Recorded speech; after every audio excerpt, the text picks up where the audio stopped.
All right, I think we're good and live.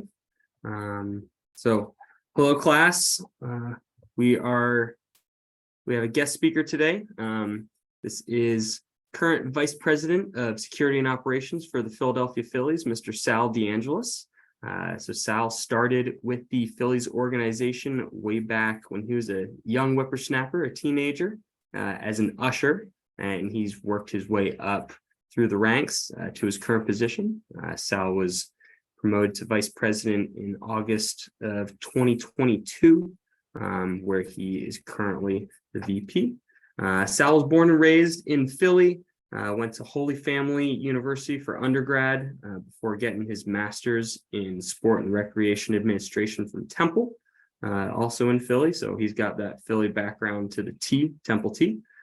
I've had the pleasure getting to know Sal for about the last 10 years or so now. So I first met Sal when he was a guest speaker in one of my undergrad classes at Drexel. And I also had the pleasure of having Sal as a professor for an event management class at Drexel. I think that was one of the first undergrad classes he taught. He used to just teach grad, but he decided to suffer with us, which was a blast. So always admired Sal's hard work in the industry. He's very well known, very well regarded in the Philly area. And it is a pleasure to have Sal in class today and present to us. So everybody, let's welcome Mr. Sal DeAngelis. Micah, thanks for having me today. I'm really happy to talk to the class today, talk to you, catch up a little bit, tell my story. And I'm really looking forward to this session. Yeah, for sure. Thanks again for being here. I guess starting with your story, just tell us a little bit about your background and how you ended up with the Phillies. Yeah, so you gave the Cliff Notes version of how I started. I was 17 years old as an usher, starting at Veterans Stadium. I started in May of 1994, so it seems a long time ago, but I'm in my 30th season now with the Phillies. I was an usher for 4 years. I interned for a year, my senior year at Holy Family, and they hired me the week after I graduated from college.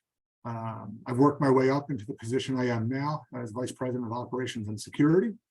My responsibility is to plan and execute large-scale events while keeping security and operations logistics paramount. So anything from our bread and butter, which is a regular season Phillies game, to playoff games, World Series, parades, Winter Classic, large-scale concerts that seat 40,000 people. We've had some very unique events here at the ballpark.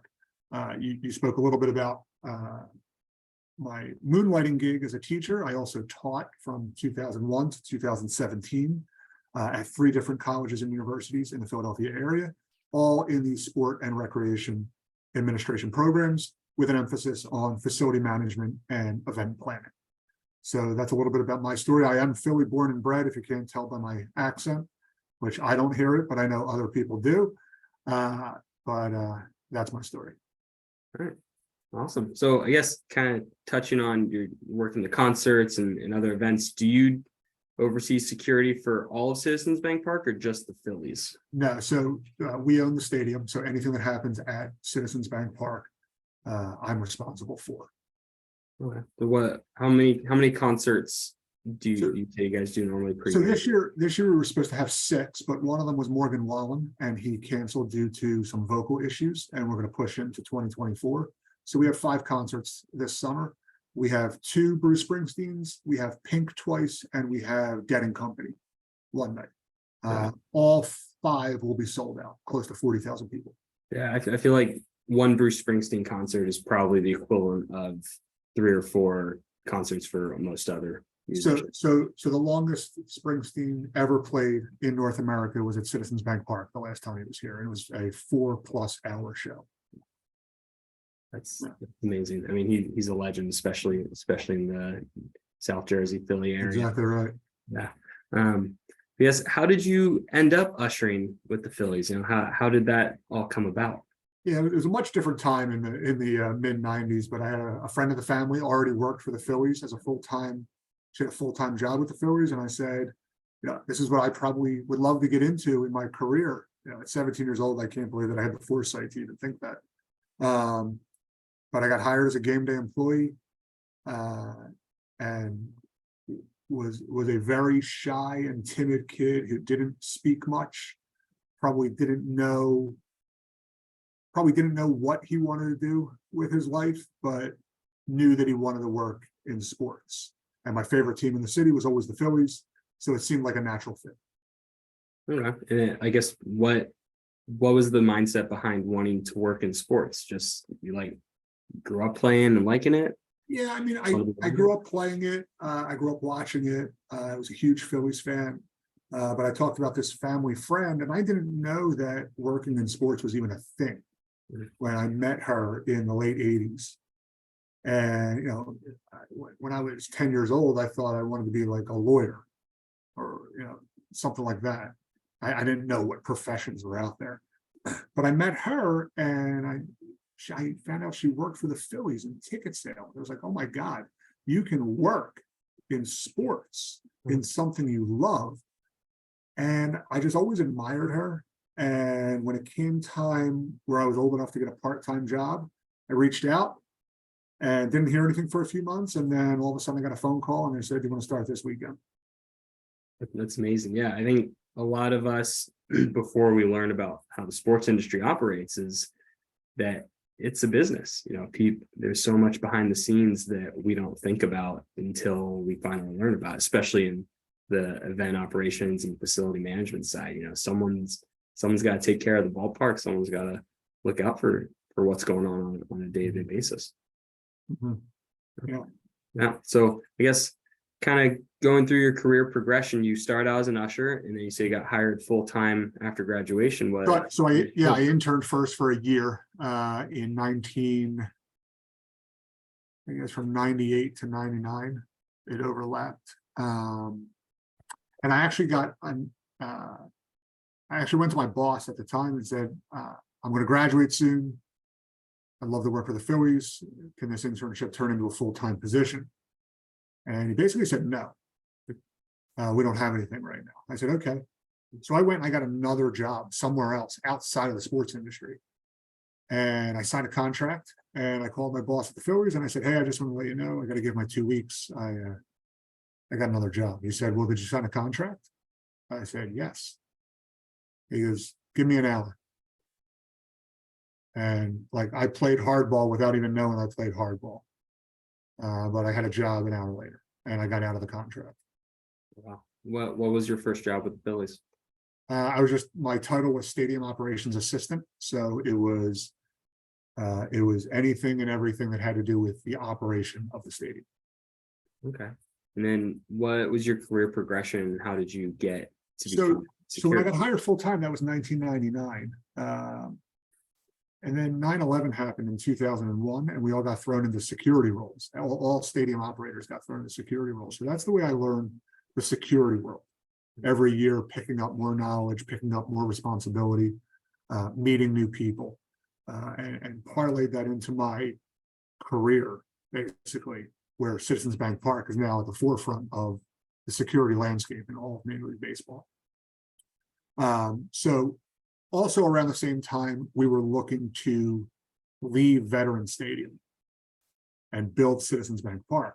So it was a very fortunate time for me in that regard, because I was going to be part of a team that was transitioning from a cookie cutter stadium that was opened in 1971 to a brand new state-of-the-art ballpark opening up in 2004. So those two events really helped shape my career. Did the Eagles also play in the vet? They did. So we were co-tenants at Veterans Stadium. We had our own offices, our own locker rooms, our own activation sites, and both teams were looking to get out. Eagles moved a few months. Eagles' first event at Lincoln Financial Field was a few months before ours in baseball. So did you work Eagles games as well, or just very limited capacity? I would not say it was a key contribution to anything the Eagles did, but I would be there on Sundays as more of a Phillies representative if anything was needed, but nothing crazy. Okay. So now that you're overseeing all security and operations, for the Phillies, what's your communication like with Major League Baseball? You know, because when you're in the league, you have to report to them. So what's Yeah, that? so we have a great collaboration with MLB. Actually, just right before this call, I got off a call with them about 2026 All-Star Game planning, which we're hosting. Oh, nice. Hope that's not public knowledge. Or Yes, is it it is. public knowledge? Okay. Yeah, it is. It is. We announced it in 2019. Okay. So it's been, our communication with Major League Baseball is strong. They look to the Phillies for a lot. We're known as good students in Major League Baseball. We're always willing to help, always willing to collaborate with them. So we have a great communication with the league office. And then how does policies that the league sets affect what you guys set as your own security parameters? Yeah, so the league sets down an SOP on security every year, usually right after the baseball season ends, so you can get ready for. Can you describe an SOP? Yeah, so an SOP is a standard operating procedure, and it's a document that basically all clubs have to follow as guidelines for your security and operations logistics. So it's a 70 or 80 page document, and it outlines everything from law enforcement to screening the fans using metal detection to drone detection and training, et cetera, et cetera, et cetera. And we have to abide by those rules. Now, we can go above and beyond, which in a lot of cases we do. We've been recognized by the U.S. Department of Homeland Security as a Safety Act awarded organization, which is one of the biggest projects I've ever had to deal with. And we're actually up for renewal right now. We got that award in 2019, and you have to renew every 5 years. So we're renewing right now. So they set forth the policies and procedures. It's our job to adhere to them and or go above and beyond. Yeah. And you kind of touched on the federal accreditation. Like, did that kind of start to happen when during the Obama administration when Joe Biden became vice president, or did it happen? The Safety Act happened shortly after 9/11. Yeah. Not shortly after, years after 9/11, and it allows facilities, not just sports facilities, but like the World Trade Center, it has Safety Act accreditation. The New York, New Jersey Port Authority has accreditation. The Link has accreditation, and I like to joke with them that we got it first before them. We were only the 5th Major League Baseball team to get it in the country, and I think we're up to about 10 teams now that have it. But it's basically showing that you are a reasonable organization when it comes to security, that you're doing everything you can to prevent a terrorist attack at your ballpark. And you come to our ballpark and you will see a lot of security procedures. And you will not see a lot of security procedures too, things that we do behind the scenes that nobody gets to see when they come to the ballpark, what we are doing to keep everybody that comes to the ballpark safe. So during game days, are you mostly looking at security cameras and monitors, or are you walking around the stadium? What's your game? I do a little bit of both. When our gates open, I try to walk the gates as much as possible. Watch our fans come in, see if there's any backups, which we're using state-of-the-art technology. We don't experience too many backups. I'll come back to my office. I'll look at security cameras so I can get a bird's eye view of some things. I'll walk around the ballpark. I'll talk to staff. But at some point, you have to trust the policies and procedures that you put into place and trust the employees that they are doing the job and let the machine run. Mm-hmm. Yeah, and because you were in their shoes prior. Yeah.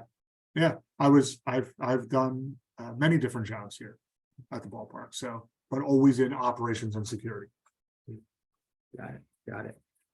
What would you say is probably one of the toughest incidents that you have had to deal with your time in the Phillies or just in your current role now? You can name a couple. I know you got plenty of stories. One of the most recent ones was, I don't know if you know, we saw that we had a fan fall into the bullpen a few weeks ago, and he was severely injured. But that's one that comes to mind right now. We've had major felonies that have happened in and around the ball, not even in, around the ballpark during our games, and they're always tough to swallow. I mean, um, anytime you have 40,000 people in a concentrated area, there's a chance that something goes wrong. You add alcohol to the mix too, and there's an even greater chance as well.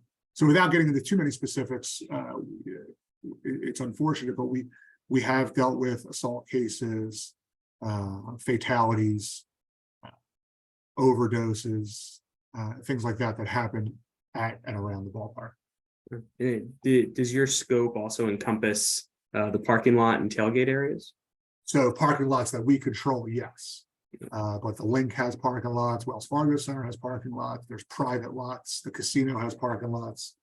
But if they pertain to, if they're Citizens Bank parking lots, then we will deploy resources to assist. Okay, cool. So you mentioned alcohol. That's a big factor in fan safety, player safety, even. What would do you think that is the root cause of a lot of fan violence? Do you think it adds to it? Do you think the tailgating culture attributes to it? What are your thoughts on that? Yeah, fan violence again can be sensationalized sometimes. It's not like we have this huge issue with fan violence at Phillies games, but when one thing does happen, it's a top story. In any city. I feel like Philly is definitely microscoped. Yeah, but alcohol definitely plays a part in it. Rivalries, for some reason, play a part in it. I never understood that. Like, if I like the Phillies and you like the Giants, why would we fight? I don't understand that. Some of my best friends in baseball work for the Mets, and I wish them well, except for when we play them. So, I wouldn't want you to think that Philly is this unsafe place to come to at all. I went to plenty of Phillies games. Yeah, in college, and living there. They're a blast. I mean, the stadium is absolutely gorgeous. If any student is in Philly or makes their way down to Philly, highly recommend going to. It's a fun experience. Oh, definitely is easy to get to, which is a big thing. Definitely love Phillies games. I want to kind of interject with story time. Can you give us when you had to call the bomb squad? Yeah, sure. So we had a very successful season in 2008. We won the World Series, but leading up to that, we had a game. I think it was in August or September. And our employees were walking to the ballpark that day. They were getting ready for work, and they walked past the first base gate, and they saw a 6 to 8 inch, almost like a small brick, wrapped in some type of foil. And they called us and they said, "Look, you talk about see something, say something. I just saw this item by the first base gate. A few of them. It didn't look right." So we went over and investigated. It didn't look right to us, so we called the cops that were already reporting for duty that night. They didn't like the looks of it, so they called the bomb squad. Well, now the street is shut down. The news stations are above us in helicopters because the Phillies game may be delayed because of some suspicious activity. The bomb squad sends the robot in to take a look at these items. They don't like the look of it, so they're going to blow it up. We clear the area. We blow up the items. One of the things I talked about in my classes a lot is how communication is key between departments. This is one of those instances where better communication would have mitigated this situation. So earlier in the day, the Fanatic was filming a commercial where he was shooting hot dogs into the ballpark. And when you shoot a hot dog into the ballpark, you wrap it in tinfoil. So we blew up hot dogs that night. We did not win that game that night. And the next day, the back cover of the Daily News, which is always very creative, had a picture of our starting pitcher, Brett Myers, struggling, and it said "wieners and losers." So we looked foolish, but thankfully we won the World Series about 8 weeks later. Yeah, that's one of those things where you can never be too cautious. Yeah, with these sort of things. I think that's a perfect example of see something, say something, and going up the chain of command and doing the right thing, because it could have been so much worse, but at the time, you would have no idea that it's a hot Right. dog. Right. One of my favorite security operations stories. Yeah. Us too. Yeah. If it doesn't end well, it's not a great story, but it ended with a hot dog, so we can't get too upset about it. Let's kind of go into the World Series. Yeah. Phillies from that time in like 2007, 2008, winning it all the way through about 2011 or so, were highly successful, probably selling out almost every game, deep playoff runs. What is that like to work in a playoff game, especially if it's the first time in a long time? Yeah, so that's what it was like in 2022 for us. Because we hadn't been in the playoffs since 2011. Yeah. There's no feeling like playoff baseball, especially when you're in the middle of it.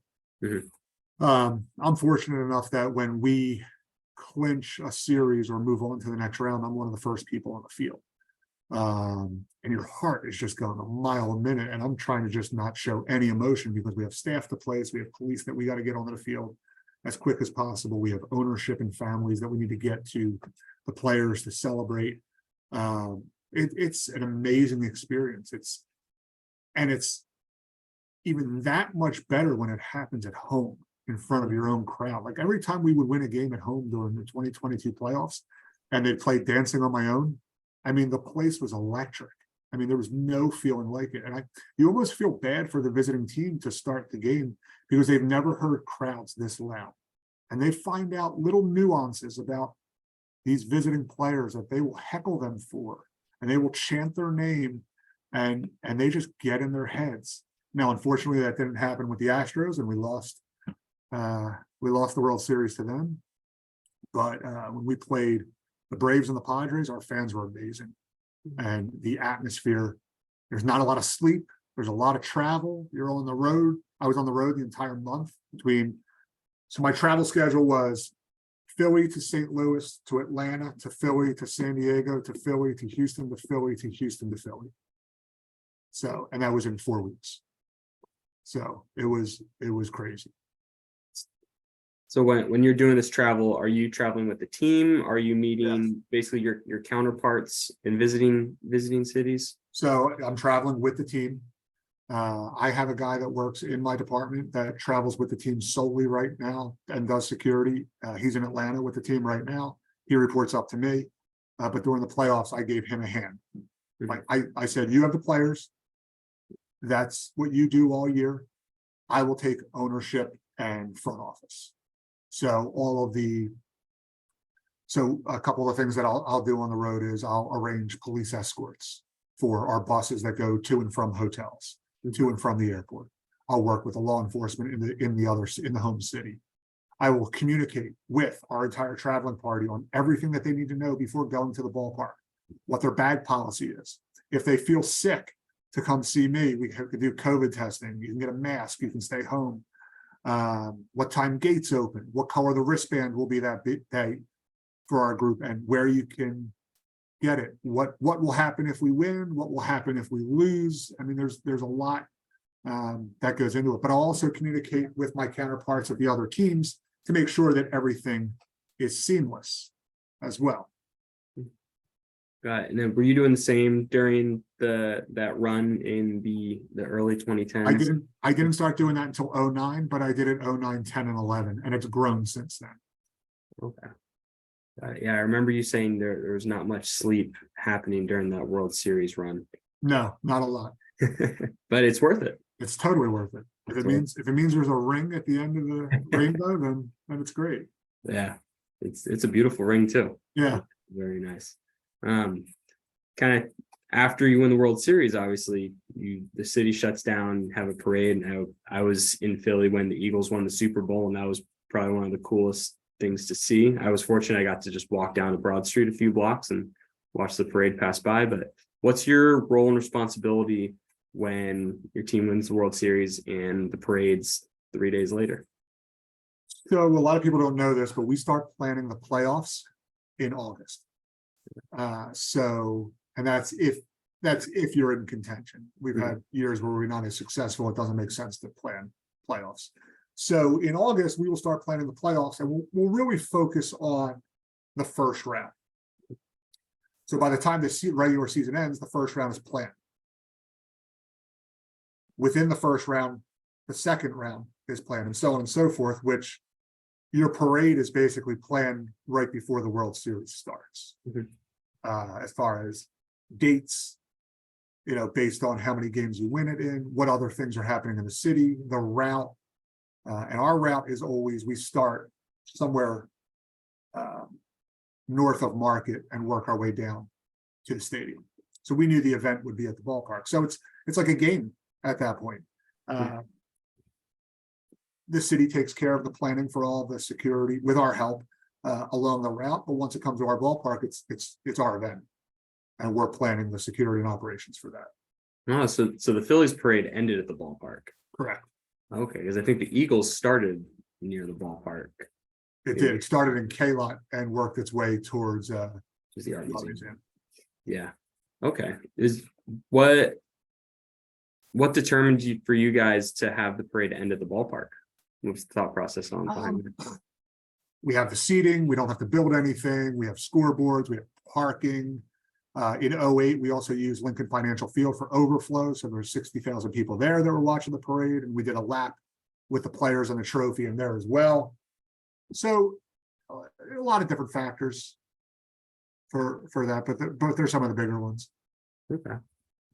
So kind of we've touched on how the Citizens Bank where the Phillies play and Lincoln Financial Field where the Eagles play are in the same area, but also Wells Fargo Center where the Sixers and Flyers play is also in the same vicinity. Is there any sort of crossover work that you've done with the other three major Philly teams? Yeah, so the collaboration between the four teams is excellent. One of my best friends is my counterpart at the Eagles, but I also am very close with the guys at the Flyers / Wells Fargo Center, and then the Sixers as well. So there's definitely events that have crossed over. The 2016 DNC comes to mind. That was at the Wells Fargo Center, and our ballpark was in the hot zone for that. So we hosted events at the ballpark with Madeleine Albright and mayors from around the country, governors from around the country. We hosted the DNC media event. So there definitely were, there's definitely crossover. We've got the World Cup coming in 2026, coupled with the MLB All-Star game in 2026. Oh, wow. And that's in the summer. That's a time period where we're going to share a lot, whether that's parking or facilities or whatever. So there's going to be a lot of collaboration with that as well. Yeah, it's going to be an exciting time. There will be. Summer 2026, you have to book a trip to Philly real soon. I agree. So kind of talk about having the DNC in that space. President Joe Biden is from Delaware. He's a Phillies fan. He shows up to games. I don't know if it's as regularly, but I know you're saying he does show up. How does that change your guys' day-to-day operations? And is it you get notified a week before, or it's 7 o'clock game at 10 a.m. He says, I want to go. So he has not come yet as a sitting president. He's only come as a VP, but his wife has come as a sitting first lady twice now in the last year. But you mentioned two separate occasions. Do you know a week before? Do you know the morning of? And the answer is both. There could be a scheduled visit, which we know a week out, and we'll start our walkthroughs with the Secret Service, with who we have a great relationship with. And we'll walk every inch of the route, frontwards and backwards, from where we're going to bring the motorcade in, where we're going to stage it, the walk for the seats, who's in every office along the route, to what's known as an OTR, an off the record visit, where it's 10 a.m. and they say, hey, the president wants to come to the game tonight. And now you're just walking for the next 9 hours on those events. Wow. So how do things change when you have someone of that political stature? So there, contrary to popular belief, it's not as intrusive as you would think. It's a lot of work, but so for instance, when we had Flotus here for the World Series, she's not the president, but there's still a high security posture around her. So we just need, I can't get into too much of it, but we want to make sure that her route into the stadium is seamless. Her route to the seats is seamless. She meets who she needs to meet at the ballpark. And we achieve egress safely as well. Do they normally stay until the end of the game, or do they leave early? They've done both. This year, Flotus left early from the World Series game because that was the game that we got rained out the day before where she was supposed to come. So she wasn't sure if she was going to be able to make the next day, and she just came for a few innings. But the game earlier, like in August, she stayed most of the game. Amazing. What's your favorite part about working in baseball? You've been doing it a long time, and a lot of times people will jump between different sports and different teams. You're one of the select few who's stayed one in the same sport with two with the same organization your whole career. So right now, you already alluded that I got promoted in August. I have a staff of 40 full-time employees and probably close to 450 game day staff members. But the core group of employees that report to me are what makes this job great. Everybody's pulling the same way. Nobody has an ego, and everybody wants the same thing: to have the best events while keeping security paramount. So it's an amazing department that I have working for me. That's awesome. Why baseball? For me, I always loved watching it as a kid. And if you would have said to me what the hours were and how many games there are, I may not have done it 30 years ago, but it takes a special person, I think, to work in baseball. It's not for everybody. It's a long season. It's a grind. It's hot. You're working when everybody else is down the shore. You miss things. At times, there's years I've worked Memorial Day, 4th of July, and Labor Day, maybe Mother's Day and Father's Day. Throw in Easter some years. We've worked Christmas and New Year's because of the Winter Classic. The only date we haven't worked yet is Thanksgiving. But we've worked every holiday when all your friends are down the shore and they're laughing at you. We're here at the ballpark.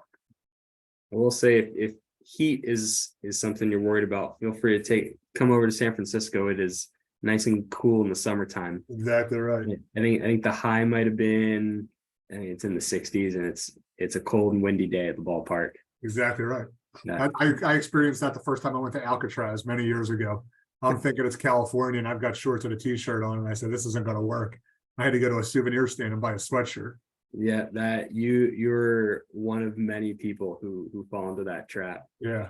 But it's definitely something very niche to San Francisco. And like I was on the bridge last week, and the Marlins were in town, and I talked to a couple of fans from South Florida, and they were appropriately dressed. They had their winter coats, and they were saying, "Man, this is winter weather, and it's the middle of May." That's hilarious. It's great. I guess, kind of wrap this up, what piece of advice do you have for young professionals trying to get into this side of the industry, or college students looking to crack their bat in this? Yeah. So I already alluded to that. I didn't realize that the path that I took was the right path, and the things that I did were the right things to do. I didn't have that foresight to say, okay, you need to start out small at 17 years old as an usher, and then you need to intern and do whatever it takes, and then get a full-time job and stick with it. But that's the advice I would give people at this point. The other thing that I think I'm good at is networking. I'm good at meeting new people. I like meeting new people and learning new things. It's not uncommon for me to talk to multiple people a week from different teams, industries, leagues, about some type of initiative or collaboration. And it's because I've met these people over the years. So that's just some of the advice that I would give. You have to be a great time manager. You have to be a good teammate. You have to take constructive criticism, which is not easy for a lot of people. So, that's just some of the things that I would definitely tell a young professional getting into this industry. Perfect. Sal, thank you so much for taking the time. We really do appreciate hearing your story, hearing the lessons and the wise words of wisdom that you preach. And congratulations again on this being your 30th season with the Thanks. Phils. I'm sure it feels like just yesterday that you were ushering fans to their seats in the vet. Well, Micah, thank you very much. I wish you and the class nothing but the best of luck, and I hope to see you again soon. Thank you very much, Sal. We appreciate the time. No problem. See you. Yeah.